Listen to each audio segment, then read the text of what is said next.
말씀은 누가복음 2장 34절에서 5절을 보시겠습니다.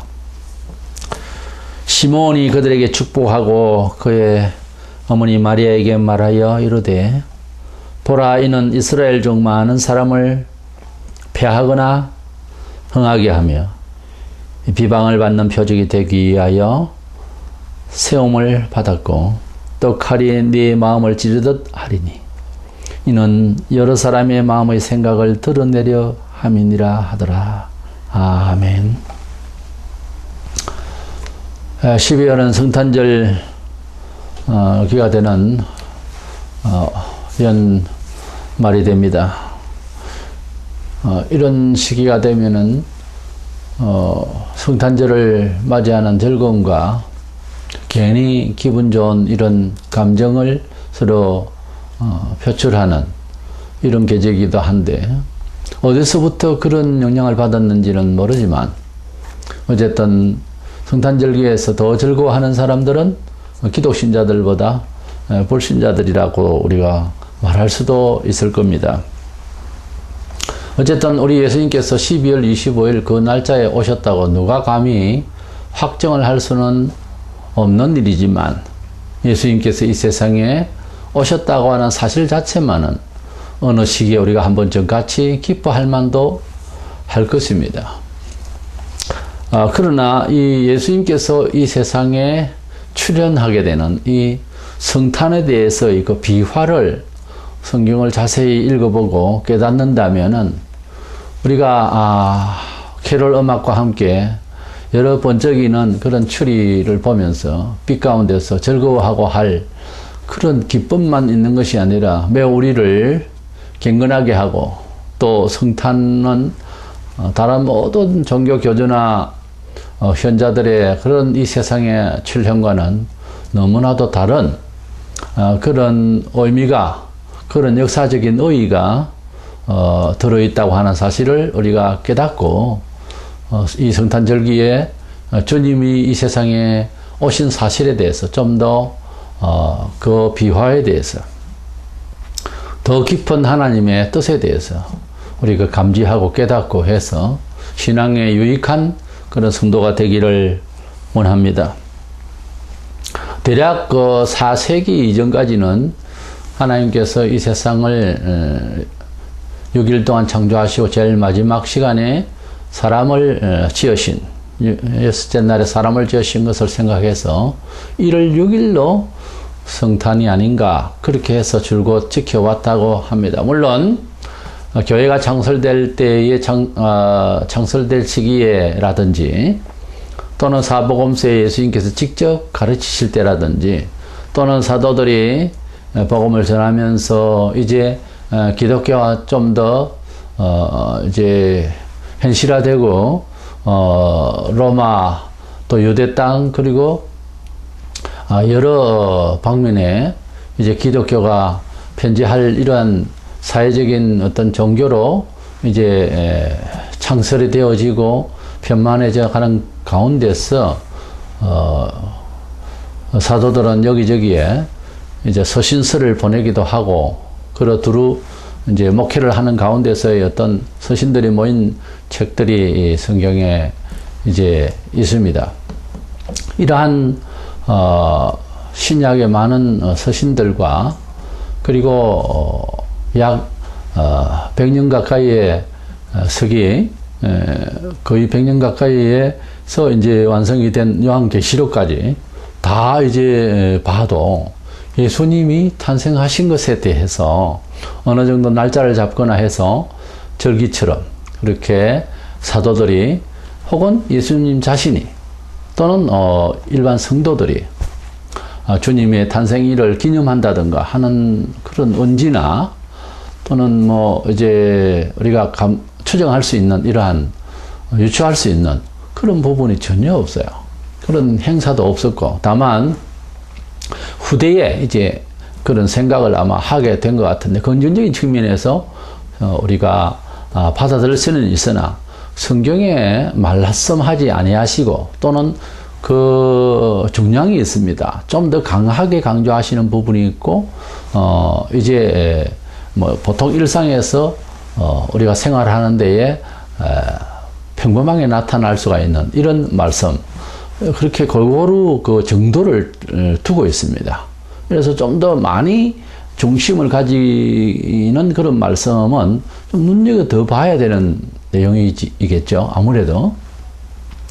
그리고 뭐 계명을 읽을 때도 보면 첫째 계명하고 열 번째 계명하고 뭐 차이는 없습니다. 다 하나님을 경외하는 건데, 그러나 순서를 보면 첫째 계명이 없으면 다른 계명이 아무 소용이 없는 거예요. 그래서 그 강도에 있어서 우리가 눈여겨 봐야 된다는 거죠. 어쨌든 예수님께서 이 세상에 왜 오셨는가만 선포가 되고, 또 예수님께서 부활하신 것에 대해서 우리 최종적으로 복음을 듣는 사람들이 기뻐하는 이런 예는 있어도 예수님께서 탄생하신 소위 생신에 대해서, 탄생일에 대해서 기념을 하고 뭐 이런 일은 없었어요. 어쨌든 나중에 이제 생겨서 약 3세기, 2, 3세기, 3세기 정도부터 이렇게 생겼습니다만, 그렇게 처음에는 1월 6일 하다가 나중에 교황 리베리우스가 354년에 이제 이 예수님의 탄생일에 대해서 날짜를 교정을 할 때 당시에 로마에서부터 흘러온 그런 그 위에로부터 보면은 에집트 문화에서 흘러온 이 태양신 사상이 있었는데, 이 태양 절기가 이제 동지를 맞아서 태양이 좀 길어지는 그런 것을 이제 감안해서 12월 22일이나 그때부터 시작해서 25일 그 사이에 절기를 지키기도 했는데, 25일이 태양절을 지키는 날이었어요. 그래서 그런 오래된 관습, 오래된 문화에다가 예수님의 탄생일을 어차피 이렇게 이제 매칭을 시키면은 뭐 좋겠다 생각했는지 그렇게 날짜를 고정하게 된 거예요. 그러다가 6세기에 디오니시우스라고 하는 로마 신학자가 이것을 확고하게 매듭을 지어줬습니다. 그러나 우리가 학문적인 거라든지 뭐 이런 걸 떠나서 우리 예수님께서 내 태어난 것을 기념하라 하신 적도 없는 데다가 그 날짜를 그렇게 정확하게 우리가 짚을 수 있는 근거가 전혀 없어요. 이래서 좀 문제가 되고 있는 거거든요. 사실은 어느 때에 탄생하셨는지, 저는 날짜보다 어느 계절일까, 어느 달 정도일까는 제대로 알고 이제 있었으면 좋겠는데, 너무 오랫동안 이 성탄절기에 대한 것이 약 한 1700~1800년을 흘러왔기 때문에 어떻게 할 수가 없는 상황이 되어버렸어요. 그래서 오래된 전통을 우리가 개혁하는 데 있어서도 하나님에 대한 하나님의 존재에 대해서, 인격에 대해서나 하나님을 뭐 우상시한다든지, 이건 그것이 수천 년이 돼도 우리는 반대를 해야 되지 않겠어요? 끊어야 되겠죠. 또는 예수님께서 오직 구세주다, 이것을 반박하는 소리를 하면 그건 이단으로 쳐야 되겠죠. 그렇게 오래 믿어와도 그것은 반성을 해야 되겠죠. 뭐 그런 보편 진리, 그것 외에는 우리가 이제 어쩔 수 없이 어떤 좋은 의미를 부여하고 전통을 이어가야만 하는 경우가 발생하게 되는 거. 그 중에 특별한 것이 바로 이 성탄절인 거예요. 저 개인적으로는 뭐 성탄절을 좀 약화시키고 없애고 부활절을 결정적인 하나님의 구속사적인 그 마지막 목표가 뭔가 하면 부활이지 않겠어요? 영생 부활. 이 부활절 4월달에 있는 이 부활절을 아주 크게 확대하고 이것을 문화화하고 이것을 불신자들과 함께 만남을 통해서 이 부활의 큰 인생의 희망에 대해서 우리가 표현해낼 수 있는 여러 문화 행사를 막 다채롭게 할 수 있는 이런 분위기로 가는 것이 오히려 그렇게 하려면, 그런 절기를 하나 만들려면 그것이 오히려 더 나은 거예요, 사실은. 우리가 뭐 그렇게 비교할 수는 없지만은 찌든 가난의 과거가 있고 또 오늘에 참 잘 사는 이런 형편이 되어졌을 때에 한 개인으로도 너무 찌든 가난의 과거보다 지금 현재에 잘 참아왔고 인내하고 노력한 결과에 대한 좋은 결실에 대해서 서로 얘기를 나누면 많이 희망적이잖아요. 근데 자꾸 그 어렵사리 살던 태어났을 때부터 고통과 번뇌가 있었던 것을 너무 계속 강조한다고 하는 것은 그 사실 사람의 정신세계에도 보면 되뇌이고 싶지 않는 부분이거든요. 우리가 어차피 과거에 머물러 있을 수는 없어요. 어차피 미래는 많이 남아있고, 미래를 이제 지향하면서 오늘을 열심히 재미나게 즐겁게 힘차게 살아야 되지 않겠어요? 아마 그런 어떤 우리 인간적인 입장에 있어서의 내용을 생각해서도 우리 주님의 탄생 기사에 대해서 그렇게 많이 우리가 생각을 하고 되뇌어야 되겠느냐 하는 부분도 사실 있습니다. 어쨌든 이제 선교사들이 나이 들어 1885년도에 성탄절을 지키는 걸로 시작해 지금까지 계속해서 우리는 뭐 그때나 지금도 좀 그렇습니다만은 뭐 외국에서 들어온 문물은 뭐 그냥 아무거나 다 좋은 그런 외국인들 특별히 미국에 대한 우월감 같은 것이 있어서 더더구나 왜 12월 25일입니까? 뭐 특별하게 묻는 자도 없고 그렇게 해서 줄곧 12월 25일로 이렇게 지켜왔습니다. 개신교 입장에서 생각하면 사실은 캐톨릭 겁니다. 이게 개신교 것이 아니거든요. 우리가 가지고 있는 여러 문화들이 예배당 건축 모양이나 목사가 입는 옷이나 후드나 이 모든 것들이 캐톨릭에서 나고 캐톨릭 사제들이 또는 캐톨릭의 어떤 그 건축 문화나 이런 모든 것들도 전부 로마의 이방신 사상에서 다 물려받은 거예요, 사실은. 그래서 한두 가지가 아니죠, 개혁을 하려면은. 그러나 우리가 의미를 좀 더 성경에 충실하게 끌고 나간다면은 우리가 걸치고 있는 옷, 우리가 가지고 있는 어떤 교회의 어떤 문화적인 것들에 대해서 비판만 할 것은 아니다. 이렇게 생각할 수가 있겠습니다.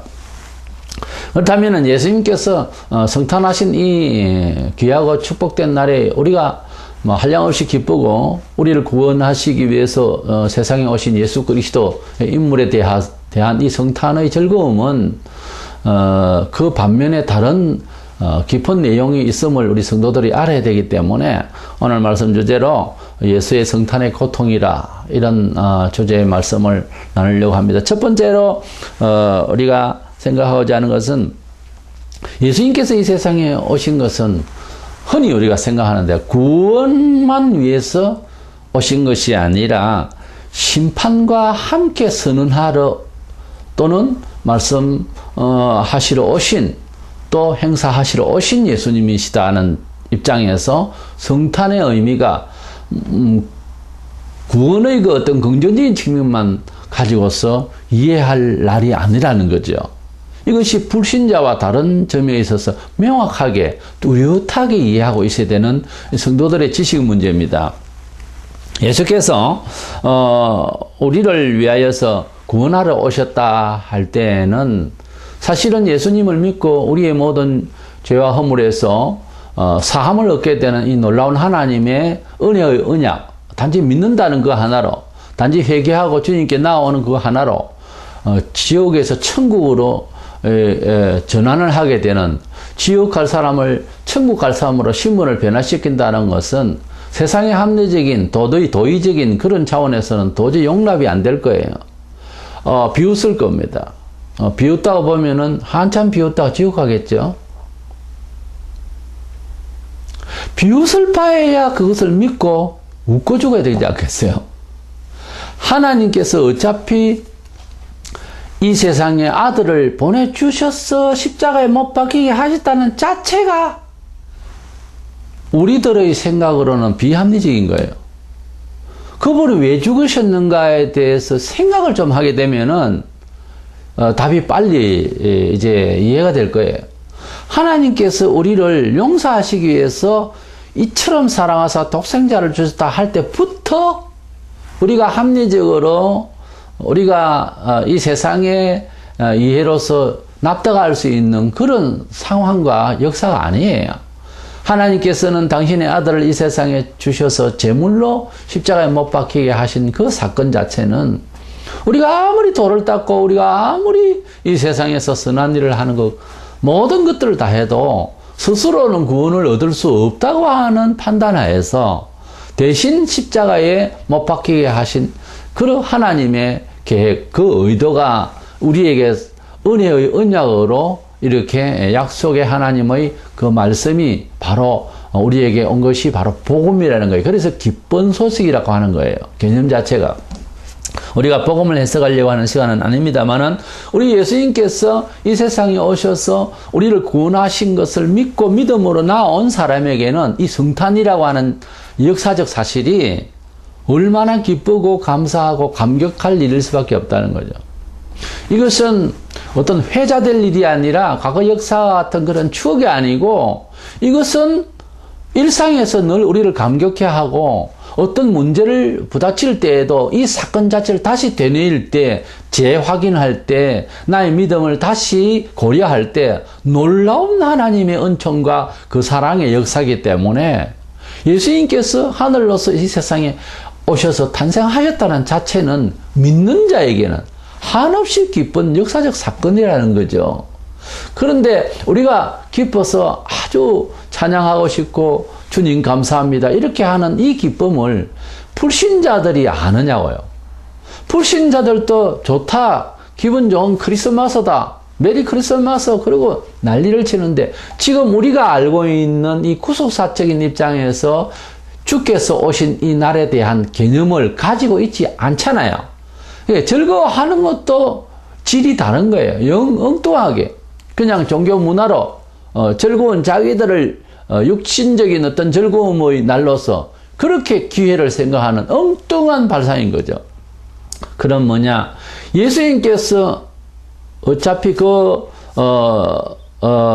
탄생하심의 어떤 두 가지의 구원을 받으려는 자는 믿게 될 것이고, 그래서 믿어서 구원받게 되는 그런 주님으로 오셨으니 감사하고, 그러나 믿지 아니하면은 지옥을 보내겠다라고 하는 복음이라고 하는 것은 그런 뜻이에요. 믿는 자에게는 구원이 있고 믿지 않는 자는 지옥을 가게 된다 하는 이 지옥 선포를 그들이 들었다면은 메리 크리스마스 할 수 있는 입장은 아니잖아요. 우리를 죽이러 왔다 이렇게 해야 되지 않겠어요? 논리상 그렇잖아요. 이게 성탄절에 대한 개념이 안 서 있는 사람들의 즐거움과 그리스도인들이 함께 어우러질 일이냐고요, 이게. 지금 우리가 크리스마스 추리를 하고 많은 전기세를 납부하면서까지 이렇게 뭔가를 어필하려고 하는 것은 물론 긍정적인 측면에서는 좋습니다만은 불신자들과 함께 기뻐할 수 있는 내용이 우리 속에 하나님은 영이시니 하나님을 예배하는 자는 신령과 영적으로 그리고 진리로 참되게 예배하라고 하듯이 모든 삶의 구조에 모든 삶의 그 어떤 우리 성도들의 본질에 있어서는 영적으로 옳아야 되거든요. 그 안에 중심이 그 본질이 옳지 않으면은 무슨 행사를 하든 불이 번쩍거리고서 즐겁게 하든 아무 소용이 없는 거예요, 사실은. 우리가 우리 마음속에 참된 하나님이 주신 용서의 허락, 우리에게 내세에 대한 진정한 소망 중의 기쁨 이런 것이 있어서 어깨를 들썩거리고 싶을 때 들썩임과 저 불신자들의 술을 마시고 들썩이는 것과 밖에서 보면 멀리서 보면 비슷하지만 그게 본질적으로 다른 거거든요. 영 다른 입장에서 노래를 하는 것도 영 다른 입장에서 하다못해 조국을 위해서 정말 불렀던 그런 옛날 노래에는 유행가지만은 비록 그런 그 가사들이 있어요. 근데 목사가 그 노래를 한번 좀 부를 때에는 다른 의미를 첨가할 수가 있어요. 물론 그런 식으로 다 미화시킬 수는 없습니다만은 하나님의 뜻을 알지도 못하고 하나님의 나라에 대해서 아무런 개념이 없는 사람이 자기 조국을 생각하는 거 하고 하나님의 나라를 알고 이 천지 만물의 주인 되신 하나님을 알고 내가 처한 조국을 이해하는 거하고는 다르다는 거지, 제 말은. 뜻이 다르다는 거예요. 그래서 우리가 하나님의 그 뜻을 모르고 예수님께서 이 세상에 오신 것에 대해서 무조건 좋다라고 생각을 하는 것 자체부터가 뭘 모르고 아무것도 모르고 즐거워하는, 덩달아 즐거워하는. 예. 그래서 그 즐거움이 자세히 살펴보면은 제 혼자 즐거움인 거예요. 우리 그리스도인의 즐거움은 뭡니까? 이 성탄절기에서 감사하고 기쁠 수 있는 즐거움은 뭡니까? 내 혼자 기뻐함이 아니라 우리에게 당도하신 하나님의 은혜의 언약이 예수 그리스도를 통하여 나의 모든 죄와 허물과 죽음에서 건지신 그 언약이 우리에게 성취되기 위하여 이렇게 탄생하셨으니 기쁘다. 이거 아닙니까? 이런 것도 저런 것도 없이 그냥 웬일로 성탄절이 참 기쁘다. 이건 아직 교인이라도 아직 예수 믿기 전에 생각하는 그 정신이 아직 잔여해서 그런 생각을 하는 거예요. 이 본문에 보면 34절에 시몬이 이르되 보라 이는 이스라엘 중 많은 사람을 패하거나 흥하게 하며 비방을 받는 표적이 되기 위하여 시험을 받았고 그랬어요. 우리 예수님께서 탄생하시게 되면은 많은 사람이 패하거나 흥하게 된다. 한 사람은 구원을 받고 한 사람은 버림을 당하고 많은 사람이 피해를 보거나 혹은 흥하게 되는 이 양립을 말하고 있잖아요. 우리가 본문을 자세히 보면 결코 성탄절이라는 것이 그렇게 예수님께서 출현한 것이 좋기만 하는 내용은 아니라고 하는 사실인 거죠. 이 복음사생이 이제 복음으로 전파되어졌을 때 사도행전에서 실제 예수 탄생의 의의에 대해서 예수 자신의 출현에 대한 의의에 대해서 이제 전하는 것이 설교 아니겠어요? 설교를 하니까 이 시몬이 이런 예언을 하고 있고 한 이 본문의 말처럼 그런 상황이 벌어진 거예요. 우리 주님께서 제자들에게 그런 말씀을 하셨어요. 요한복음 15장 20절에 사람들이 나를 박해하였은즉 너희도 박해할 것이요 내 말을 지키선즉 너희 말도 지킬 것이라. 그러니까 박해할 사람과 지킬 사람.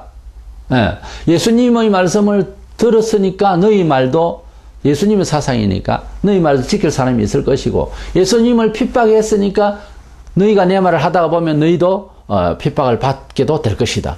듣기도 되고 핍박도 하게 되고 그렇게 두 종류의 사람이 상대가 될 것이다. 이렇게 말씀하셨어요. 예수님께서 복음을 전파하시고 장본인으로서 하실 때도 그랬습니다. 예수님을 환영하는 사람이 있는가 하면은 예수님을 핍박하는 사람이 있었죠. 주로 핍박자가 가난하고 일반 백성이 아니었고 종교계의 사람들이었다는 거, 이거 참고하셔야 됩니다. 말세가 되면은 참된 복음이 어디에서 힘을 잃고 부딪히고 피를 내고 괴로우냐? 종교계 안에 기독교 내부에서 힘들다고 말해요. 지금 그런 상황이 벌어지고 있잖아요. 참된 복음을 전파하고자 하고 그 말씀이 살아 있어야 그 말씀이 보존돼야 우리가 뭐 구원의 기회가 있든지 어떤지 할 것 아니에요. 우리의 생각을 가져와서 구원받은 것도 아니잖아요. 그렇다면 하나님 말씀을 성경을 이러쿵저러쿵 이렇게 변조할 수가 없잖아요. 가만히 둬야 뭐 우리가 기회가 있을 것 아닙니까? 그래서 WCC는 잘못됐다든지 우리가 속화되는 거 잘못됐다든지 우리가 어떤 예배당 큰 거 뭐 이런 중심보다 주님 앞에 온전한 참된 그런 하나님의 백성들 자체가 성전이 되어서 신약적 의대로 그렇게 하나님께 영광을 돌려야 빛나는 교회다 뭐 이런 식으로 개혁을 하고자 하는 것은 다 그런 뜻인 거예요. 우리가 하나님 앞에서 본질적으로 참된 진리의 어떤 교회 운동, 진리의 운동이 일어나기를 원하는 이런 것이 바로 교회 내부에 있는 거예요. 지금 일들이 교회 밖에 있는 것이 아닙니다. 이게 이제 문제인 거예요. 사도들이 복음을 전할 때에 그런 현상이 있었습니다. 사도행 2장 37절에 그들이 이 말을 듣고 마음에 찔려 형제들아 우리가 어찌할꼬 하고 회개하는 사람이 있었습니다. 그런데 사도행 7장 54절에는 그들이 이 말을 듣고 마음에 찔려 똑같이 마음에 찔렸지만 그들을 향하여 이를 갈면서 돌로 스데반을 쳐 죽였다. 그렇게 나와요. 그러니까 복음이 가는 곳에는 구별이 되었어요. 구별이. 하나님은 거룩한 하나님이라 그러고 또 우리를 성도라고 그래요. 이 거룩할 성자는 구별한다는 말이에요. 하나님께서는 구별을 처음부터 창세부터 시작해서 구별을 지으시는 하나님이세요. 그래서 우리가 진정한 설교, 진정한 우리의 반성, 우리 진정한 우리의 구원은 뭔가 하면 구별이 되어야 되는 거예요. 뭔가 분명한 선이 분명히 구별을 지어져야 되는 것입니다. 그랬을 때에 하나님께서 우리에게 참다운 축복을 더하시게 된다는 것이죠. 이제 두 번째로 우리가 생각할 것은 예수님의 성탄은 본인과 가족에게 큰 아픔이 있었다고 하는 사실을 생각해야 됩니다. 우리가 기쁨으로 주님의 성탄을 맞이하게 됐지만 요셉과 마리아 그 가족은 그때 당시에 대단히 괴로웠었습니다. 본문 35절에 또 칼이 내 마음을 찌르듯 하리니 이는 여러 사람의 마음의 생각을 드러내려 함이니라 하더라 그랬는데, 우리 예수님께서 오셔서 하신 일은 이제 칭찬만 해주고 축복만 하고 뭐 그런 좋은 말을 하는 그런 사회의 지성인의 어떤 역할을 한다든가 웃음 치료사라든가 그런 일을 하신 것이 아니에요. 사람들의 죄를 들추어냈다는 거죠. 그것 하러 오셨다는 거지.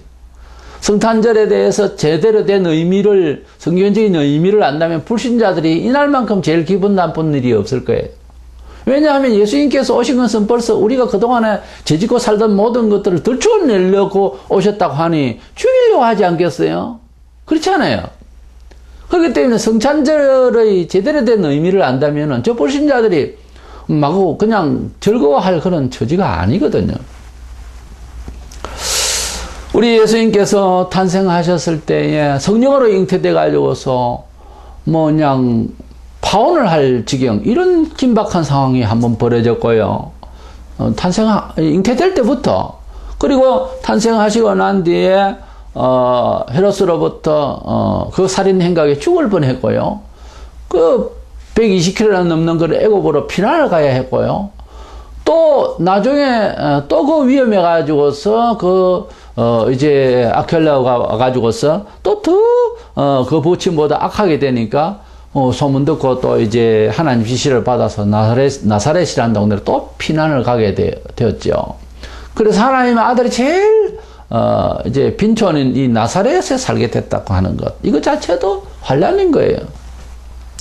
그러니까 이 시몬이 예언했던 이런 그 예수님의 고난의 여정을 보면은 성탄이 예수님의 우리가 가족이라고 생각해보세요. 그렇게 되게 즐거울 일이냐고요. 지금 아이는 낳아서 좋지만 그 정도는 우리가 그 비화를 알고 성탄절기를 맞이하자 그 말이에요.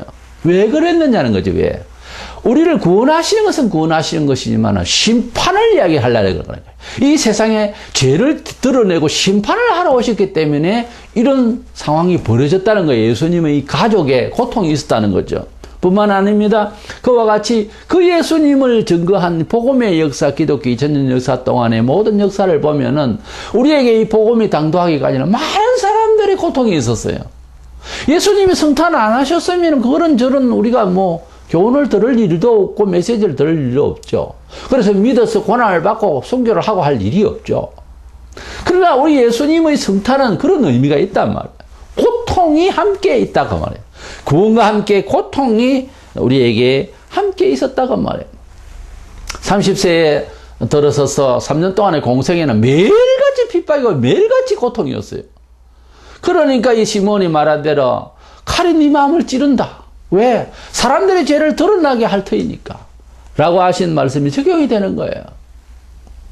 마태복음 20장 28절에 인자 온 것은 성김을 받으려 함이 아니라 도리어 섬기려 하고 자기 목숨을 많은 사람의 대속물로 주려 함이라. 이렇게 말씀하신 우리 예수님은 탄생하실 때부터 그렇게 목적을 가지고 오셨으니 모든 사람을 위하여 대속물의 죽음을 죽기 위하여 오셨다라고 하는 우리 주님의 이 말씀대로라면은, 예를 들어서 어떤 가문에 자식이 없다가 아들이 나기만 하면은 33세에 죽임을 당할 어떤 거룩한 큰 일을 위해서 자식이 나와야 된다. 자식이 나왔습니다. 드디어. 그럼 그걸 기뻐해야 되겠어요? 슬퍼해야 되겠어요? 제 말뜻은 그겁니다. 자식이 태어나서 대속물로 죽임을 당할 어떤 목적을 띠고 이 세상에 왔다면 그 가정에 가서 축하를 해야 되겠어요? 슬퍼해야 되겠어요? 제 말은 이 말입니다. 지금 성탄에 대해서 어떤 의미로 우리 주님을 성탄하신 우리 주님을 영접하고 기뻐하고 해야 되겠느냐는 거예요. 그래서 이 본문을 통해서 우리가 고려할 것이, 우리 예수님이 성탄하신 이 성탄절기에 적어도 그리스도인으로서는 정말 우리 죄를 위하여 돌아가시기 위해서 성탄하신 이 예수님은 그 가정에서 볼 때는 엄청난 고통이 시작되는 것이고 고통을 받았을 거예요. 이런 차원에서 좀 더 경건한 마음으로 이 성탄절기에 날 위하여 목숨을 주시러 오신 우리 예수님으로 인식한다면 그렇게 희희낙낙만 할 수 있는 부분이겠느냐 그거예요. 저 불신자들은 아무것도 모르고 저러는 거예요. 예. 우리 예수님을 믿지 않으면 지옥 간다는 이 말을 그대로 반영한다면 과연 기뻐하고 즐거워할 수 있는 날이겠느냐고요. 이래서 우리 예수님은 성탄하심으로써 믿는 자에게는 큰 기쁨이지만은 우리 예수님이 탄생하시고 그 요셉과 마리아의 가족적인 문제 그리고 그 예수님을 선전하는 과정에서의 기독 역사를 볼 때는 사실은 우리 주님께서 이 세상에 오신 것은 어떤 고통과 함께 오신 것인 거예요. 사실은 우리 주님께서 오심으로써 복음의 즐거움과 함께 저주의 십자가를 져야만 하는 이 운명 속에서 오셨으니 우리 예수님의 성탄은 사실은 어떤 한켠에서는 반은 고통스러운 성탄이기도 하다 하는 뜻이에요. 그래서 이 절기에 좀 더 우리가 주님의 오심에 대하여 그 출현에 우리 주님의 존재의 가치에 대해서 우리도 삶을 살아가면서 항상 희죽되면서 즐거운 소리만 할 수 있는 사람이 아니라는 우리 자신을 잘 알고 항상 우리가 가는 곳에 우리가 하는 일에는 반박을 받을 수 있는 말도 해야만 하는 구원과 저주가 천국과 지옥이 함께 선포되는 그런 우리의 입술이 우리의 정신세계가 되어서 범사에 경건하지 않으면은 우리가 살아갈 수가 없는 존재 감각이 있어서 우리도 이 세상에서 주님의 그 성탄을 본받아서 우리의 존재가 그렇게 이 양면을 가지고 있다고 생각할 때 항상 웃고만 살 수 있는 것은 아니지 않습니까? 이 성탄절기에 우리 주님의 출현의 그 의의와 우리 성도들의 그 존재에 대한 감각을 살려서 좀 더 경건한 마음으로 이 절기를 맞으면 좋겠습니다.